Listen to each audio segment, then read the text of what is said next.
안녕하세요. 안녕하세요. 같이 흔들어 주셔서 감사합니다. 네. 슬기로운 부모 생활, 오늘 느린 아이, 느린 학습자에 관해서 두 번째 영상으로 이렇게 뵙게 됐고요. 오늘은 교실에서 느린 아이를 봤던 경험이 아니라 느린 아이를 키우는 부모로서의 이야기를 선생님께 말씀을 드리고 조언도 얻고 싶은 마음입니다. 느린 아이를 키운다는 게요, 느리지 않은 부모 입장에서는 내가 이렇게까지 참을성이 없고 너그럽지 못한 사람인가? 라는 그런 나도 모르고 혹은 정말 보여주고 싶지 않은 나의 모든 것을 드러내는 일이라는 생각이 들었어요. 저희 같은 부모에게 가장 중요한 과제는 뭘까요? 아이들에게 가장 필요한 것은 정서적인 거다라고 말씀을 드리고 싶습니다. 저는 치료실을 오래 운영을 했었는데 치료를 받으러 왔던 친구들 많이 봤어요. 근데 가장 큰 추진력을 갖고 있는 아이들은 정서적으로 안정된 친구들인 것 같아요. 부모님들도 역시 아이들하고 정서적인 관계를 맺고 싶고 우리 아이에게 안정된 마음가짐을 갖게 키우고 싶으실 텐데요. 사실은 아이들의 정서적 안정감을 해치는 가장 큰 부분이 부모님에게 있더라고요. 반성합니다. 네. 근데 그 부분이 뭐냐면 바로 조급함인 것 같아요. 아, 네. 네네. 조급함 때문에 우리 아이들을 다그치고 느린 아이들을 이렇게 낳았다는 그런 죄책감 때문에 네. 그 죄책감을 더 상쇄하기 위해서 최선을 다하는 모습들을 하게 되거든요. 그런데 희한하게도 내가 최선을 다했으니까 우리 아이도 최선을 다하기를 또 바라기도 하잖아요. 자주 했던 얘기 중에 하나가 그거였거든요. 저희 둘째 아이가 이제 느리다 보니까 이거 할 수 있을까? 못하겠지. 혼은 냈어요. 지나고 나니까 한 2년 후에 하더라고요. 그거를 더 가르치지 않았는데 이런 걸 반복하다 보니까 조금씩 놓아지긴 하는데 처음에는 너무 놓기 힘들더라고요. 맞아요, 기다리기 맞아요. 너무 네, 힘들고. 맞아요. 그리고 또 아이들이 속도라는 게 그런 것 같아요. 처음에 가르치면 굉장히 느려요. 선생님 지금 말씀하신 것처럼 막 가르쳤더니 소용이 없더라는 거죠. 근데 이런 어려운 시기를 거치고 나서 기초가 닦아지면은 그 다음부터 속도가 좀 빨라지거든요. 근데 그 속도가 빨라지기까지를 우리 부모님들이 기다리기가 어려운 거죠. 제가 좀 급해서 네네. 막 급해지고 싶고 하나 더 가르치고 싶을 때 그 하나를 참는 것이 부모에게 필요한 게 아닌가 싶습니다. 네. 정서적 기반과 참을성이네요. 기다려주는 거. 참자.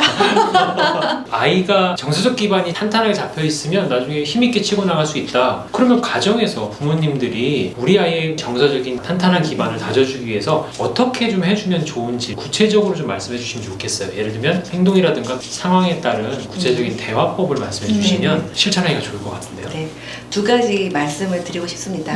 첫 번째는 대화법이 제일 중요한 것 같아요. 네. 특히나 느린 아이들은 언어적인 부분들이 좀 더 발달을 할 필요가 있어요. 그래서 부모님들이 언어 치료실 많이 다니고 계시거든요. 네. 저는 언어 치료실도 치료실이지만 부모님들이 화법이 좀 바뀌면 가정에서 언어 발달이 충분히 될 건데 라는 생각이 듭니다. 아, 그거 너무 찔려서 들을 수가 없어요. 이런 거죠. 아이들을 지도할 때 항상 내가 너에게 이런 말을 하는 것은 이러이러한 이유다라고 하는 것을 먼저 제시를 하고 나서 하고 싶으신 말씀을 하셨으면 좋겠어요. 근데 보통의 경우는 당연히 그런 것들을 알겠지 그러고 의도 전달은 없이 바로 얘기를 하게 되거든요. 맞아요. 그렇게 되면은 우리 아이들 마음속에 남는 건 뭐냐면 야단 맞았구나. 지도를 받았구나가 아니라 야단 맞았구나가 돼요. 네. 그런데 의도 설명을 먼저 내가 너에게 이러이러한 거를 하고 싶어서 얘기하는 거야. 들을 준비가 됐니? 이렇게 물어보고 나면 네. 내가 지도를 받았구나. 이렇게 생각을 합니다. 그래서 항상 명시적으로 내가 너에게 뭘 말하고 싶다. 이거는 부모님뿐만 아니라 학교 선생님들한테도 꼭 드리고 싶은 맞아요. 말씀이세요. 네. 아이에게 친구들하고 막 다툼이 있었다라고 할 때 선생님이 너를 야단치려는 것이 아니라 누구누구랑 사이좋게 놀았으면 좋겠어서 이렇게 말하는 거야 그런 방법을 내가 알려주는 거야. 네, 이렇게 의도를 먼저 말해주면 듣습니다. 잘. 조근조근 설명해 주는 게 그렇죠, 필요하다는 그렇죠. 거죠. 네네네. 제 기억에는 그 저희 집에 느린 아들을 그렇게 크게 혼낸 적이 없다라고 생각했는데 어느 날 그 아이가 나 3일 연속 안 혼났다 이러더라고요. 네네네. 자기는 저의 어떤 설명이나 지시를 야단 맞았다라고 받아들인 것 같더라고요. 그렇죠. 네네. 그런 화법들은 자존감을 떨어뜨립니다. 나 또 못했어. 나는 형보다 못해. 이런 마음 갖게 하거든요. 너 이러이러한 거 잘하는데 조금 더 잘하라고 내 이렇게 말하는 거야. 이렇게 말씀을 해줬으면 좋겠습니다. 오늘부터 바로 써야 되겠네요. 듣다 보니까 네네. 느린 아이가 아닌 아이들한테도 정말 필요한 화법인 것 같아요. 네네. 그렇죠. 의도를 분명히 전달해라. 또 한 가지 가정에서 부모님들이 꼭 했으면 좋겠는 것 중에 하나가 선이 분명한 게 필요한 거죠. 공부할 때 하고 놀 때 하고를 선을 좀 분명히 해서 지금부터 몇 시까지는 공부하는 시간이야. 정해주고 그것이 끝나고 나면 지금부터 몇 시까지는 자유시간이니까 너도 자유시간, 나도 자유시간 이렇게 선을 좀 분명히 하고 지금부터 몇 시까지는 저녁밥을 준비할 텐데 너는 정리를 했으면 좋겠어. 그러니까 정리라는 시간이야. 그래서 느린 아이들한테 가장 중요한 것은 이렇게 선이 보이지 않는 시간의 선이 조금 분명하게 제시를 해가지고 지금은 무슨 시간, 지금은 무슨 시간 이런 것들을 구별해 주게 되면 자기 조절력도 생기고 주도성도 생기거든요.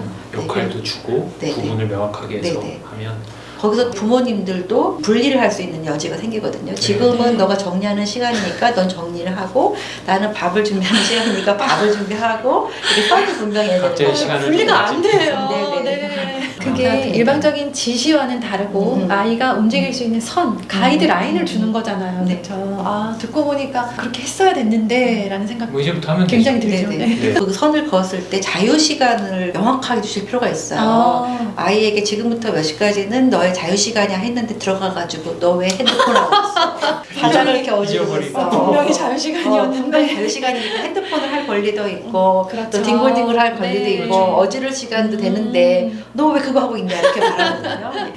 정말 구체적이고 현실적인 방법이라는 생각이 들어요. 제가 반성을 많이 한 만큼 굉장히 구체적이라는 네. 느낌을 받았습니다. 맞아요. 이런 말씀을 듣고 그래 잘 키워봐야지 다짐해요. 근데 너무 힘들어요. 맞아요. 네, 너무 일상에서 사사건건 나를 막 시험하는 것 같은 얘 의도는 아니란 거 알아요. 얘가 나한테 덤비는 것도 아니고 반항하는 것도 아니고 나를 시험하는 것도 아닌 거 아는데 선생님 아까 말씀하신 것처럼 일단 이런 아이가 태어나게 된 것부터가 엄마의 잘못은 아니었나? 라는 죄책감에서 시작됐고 내가 잘못 키워서 그렇게 된 건 아닌가 나의 어떤 언어가 문제였나 나의 행동이 문제였나 우리 부부 사이가 문제였나 되짚어보게 되거든요. 그걸 하도 되짚다 보니까 저도 우울증이 되게 심했고 한 5년 넘게 시달린 것 같아요. 빠져나온 지가 얼마 안 된 것 같아요. 제가 듣기로는 더 어려운 상황의 아이를 키우는 부모보다 저처럼 느린 아이를 키우는 부모들의 우울증 비율이 더 높다고 들었어요. 네. 그만큼 어려운 일이라고 생각이 되는데 스트레스잖아요. 육아 스트레스 뭐 일반적으로 말하는 것처럼 느린 아이를 키우면서 겪는 그런 스트레스들을 우리가 잘 다스려야 되거든요. 그래야 네. 아이한테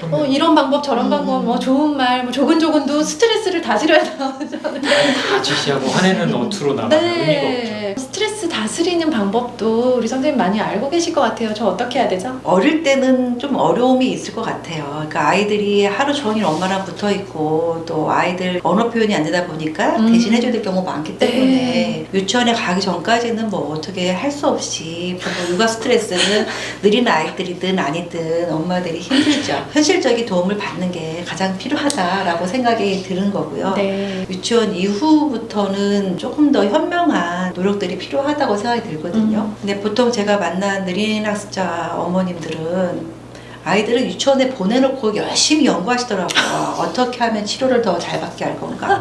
어떻게 하면은 이 아이를 발달을 시킬 건가?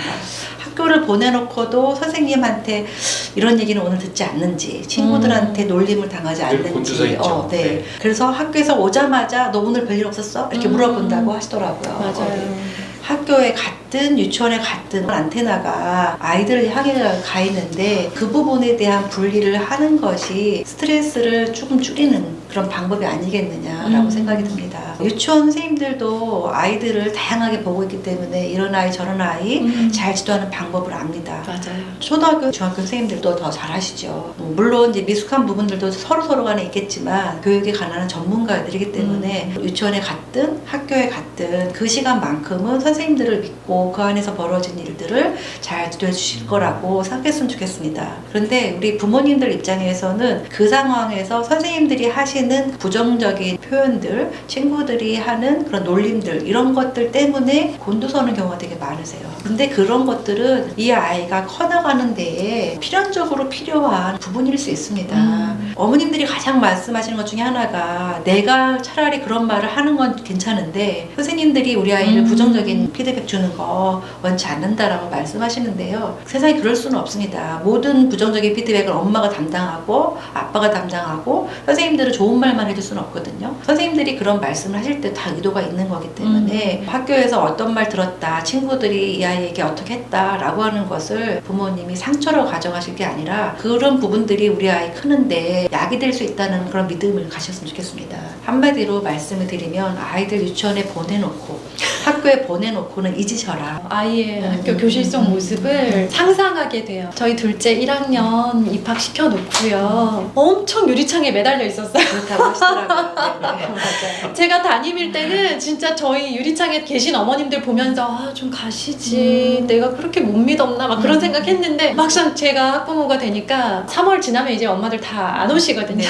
제가 끝까지 매달려 있던 엄마로 보지 않으면 안심이 안 되고 막 상상을 하다 보면 나쁜 쪽으로만 계속 발전을 하니까 참 힘들었고요. 그래서 약의 도움을 받기도 했지만 제가 우울증에서 그래도 조금 빠져나왔다라고 느낄 수 있는 게 책을 쓰면서 그런 생각을 했는데 이 글 쓰는 게 너무 어렵다 보니까 애걱정이 잊혀지더라고요. 그 시간에. 그래서 생산적인 활동을 해보는 것도 참 맞습니다. 도움이 되는 것 같아요. 말씀하신 것처럼 그 시간에 온전히 나한테 몰입할 수 있는 그 방법이 가장 좋은 거죠. 일단 보내놨으면 믿으셔라. 네, 그리고 내 맞아요. 할 일을 하면서 나의 발전을 깨하셔라. 이렇게 말씀을 드리고 싶네요. 아이에게서 좀 떨어질 수 있는 시간들을 마련하는 것도 필요하네요. 부모로서 어려운 상황은 맞는데요. 우리에게 온 아이고 이유가 있을 것이고 또 이 아이가 어떻게 자랄지는 우리가 지금 결정하거나 판단할 수 없는 거고 우리가 조근조근 잘 키우는 것이 기다려주면서 네, 그럼요. 네, 맞아요. 잘 기다리고 잘 자랄 수 있도록 우리가 정서적인 기반을 다져주는 게 느린 아이를 키우는 우리 부모의 역할이다라는 생각을 저는 말씀 들으면서 정리가 많이 됐어요. 오늘부터 바로 적용하는 걸로. 선생님 오늘 좋은 말씀 해주셔서 정말 감사드리고요. 보시고 계신 느린 아이 키우는 어머님들 비롯하여 또 느린 아이를 교실에서 만나고 계시는 선생님들 우리 아이들은 느리지 않은데 그래도 한번 볼까? 라고 해서 이렇게 보신 분들까지도 모두에게도 도움이 되는 이해가 많이 되고 공감이 되는 영상이었을 거라고 생각이 됩니다. 오늘 좋은 말씀 해주셔서 감사드립니다. 감사합니다. 감사합니다.